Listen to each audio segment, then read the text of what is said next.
BJP से बड़प्पन की उम्मीद करना बेमानी है और नरेंद्र मोदी से बड़ा दिल दिखाने की आशा करना बेवकूफी।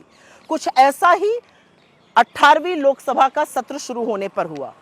बहुत अच्छे माहौल में सत्र शुरू हुआ। नेता सदन नरेंद्र मोदी, नेता प्रतिपक्ष राहुल गांधी स्पीकर को लेकर उनकी चेयर तक गए।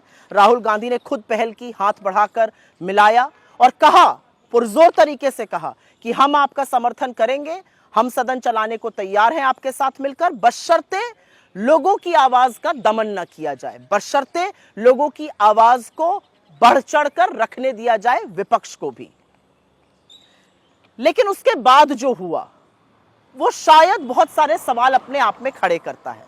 अगर बीजेपी चाहती तो इस बात को आगे बढ़ाती, एक सौहार्द के माहौल में सत्र होता। लेकिन उसके बाद स्पीकर ने, नवनियुक्त नवनिर्वाचित स्पीकर ओम बिरला जी ने इमरजेंसी पर प्रस्ताव पारित किया, 49 साल पहले की इमरजेंसी पर। 26 जून को 25 जून की 1975 की इमरजेंसी का प्रस्ताव पारित हुआ। कब तक घाव कुरे दिएगा।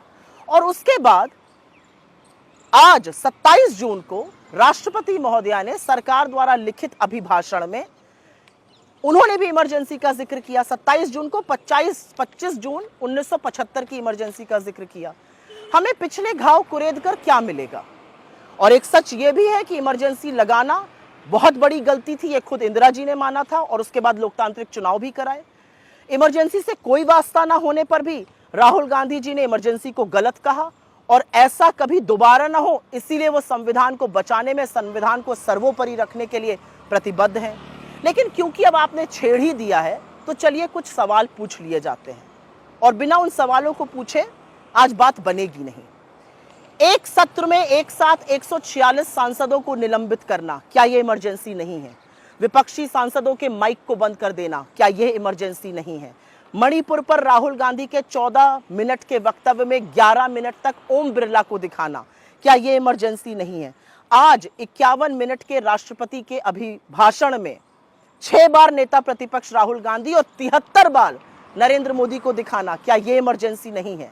जो सदन संविधान से चलता है वहां पर जय संविधान बोलना और उस पर आपत्ति जताना स्पीकर का, क्या यह इमरजेंसी नहीं है? क्या यह इमरजेंसी नहीं है कि काले कृषि कानून हो गए, सीए हो गया, भारतीय सुरक्षा संहिता हो गई, भारतीय न्याय संहिता हो गई, भारतीय साक्ष्य अधिनियम हो गया, ये सब बड़े बड़े जबरन वॉइस वोट से पास कराना इमरजेंसी नहीं है? क्या 35% बिल 1 घंटे से कम की चर्चा पर पास करा देना इमरजेंसी नहीं है? क्या मात्र 16% बिल को स्थायी समितियों को भेजना इमरजेंसी नहीं है? क्या बिना आपस में विपक्ष से विचार विमर्श किए गांधी की, बाबा साहब अंबेडकर की, छत्रपति शिवाजी महाराज की मूर्तियों को संसद के एक बियाबान इलाके में डाल देना इमरजेंसी नहीं है? क्या चुनी हुई सरकारों को गिराना, विधायकों की खरीद फरोख्त करना इमरजेंसी नहीं है? क्या चुनाव के ठीक पहले 2 मुख्यमंत्रियों को जेल में डाल देना, मुख्य विपक्षी पार्टी के खाते बंद कर देना इमरजेंसी नहीं है? क्या विपक्ष के पीछे सीबीआई, ईडी, इनकम टैक्स जैसी एजेंसियों को छोड़ देना इमरजेंसी नहीं है? क्या विपक्ष के सांसदों के, अपने खुद के मंत्रियों के, जजों के, अफसरों की जासूसी पेगासस से कराना इमरजेंसी नहीं है? ऐसे बहुत सारे सवाल उठेंगे। सवाल तो वो भी बहुत सारे उठेंगे कि 1 साल से जलते हुए मणिपुर को उसके हाल पर छोड़ देना, क्या यह इमरजेंसी नहीं है? चीनी अतिक्रमण के खिलाफ आक्रोशित लद्दाख की तरफ मुड़कर भी ना देखना, क्या यह इमरजेंसी नहीं है? 750 किसानों की शहादत हो जाने देना, उनको दिल्ली की सीमा पर पड़े रहने देना 1.25 साल, क्या यह इमरजेंसी नहीं है?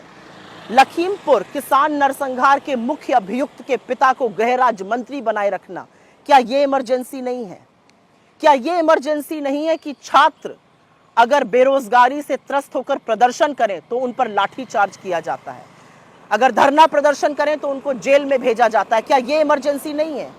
पेपर लीक पर पेपर लीक होना, परीक्षाओं पर परीक्षाएं रद्द होना, क्या यह इमरजेंसी नहीं है? ऐसे बहुत सारे सवाल उठेंगे। ऐसे बहुत सारे सवाल उठेंगे कि क्या 21 साल की क्लाइमेट एक्टिविस्ट को गिरफ्तार करना, साजिश बताना देश के खिलाफ, यह इमरजेंसी नहीं है? क्या मीडिया को चरण वंदन के लिए मजबूर करना इमरजेंसी नहीं है? असहज सत्य दिखाने वाले मीडिया को जेल में डाल देना, क्या यह इमरजेंसी नहीं है? अधिकांश मुख्य धारा के मीडिया को अपने कब्जे में कर लेना और सोशल मीडिया पर शिकंजा कसने की कोशिश करना, यूट्यूब चैनल्स को रेगुलेट करने की कोशिश करना, क्या ये इमरजेंसी नहीं है? बहुत सारी बातें हैं जो पूछी जाएंगी और उसमें से एक बहुत बड़ी बात यह रहेगी कि मनमाने फरमानों से कभी नोटबंदी लगा देना, कभी लॉकडाउन लगा देना, कभी मजदूरों को चिलमिलाती धूप में पैदल चलवा देना, क्या यह इमरजेंसी नहीं है? और क्या हर बार औरतों के खिलाफ जब अपराध होता है और आरोपी के साथ आप खड़े होते हैं, संरक्षण आप देते हैं, क्या यह इमरजेंसी नहीं है? ऐसे बहुत सारी बातें हैं जिस पर सवाल पूछा जाएगा, लेकिन कब तक हम इमरजेंसी का नाम लेकर ध्यान भटकाते रहेंगे? इमरजेंसी गलत थी, इमरजेंसी नहीं लगनी चाहिए थी। आज 49 साल बाद युवा पूछ रहा है मेरी नौकरी का क्या हो रहा है। युवा पूछ रहा है पेपर लीक में एक के बाद एक लोग संलग्न होते जा रहे हैं, कुछ आपके घटक दल के नेता हैं, उनके बारे में क्या हो रहा है। युवा पूछ रहा है मेरे रोजगार के बारे में आपका क्या विचार है। पूछ रहे हैं लोग कि रेल हादसे कैसे रुकेंगे।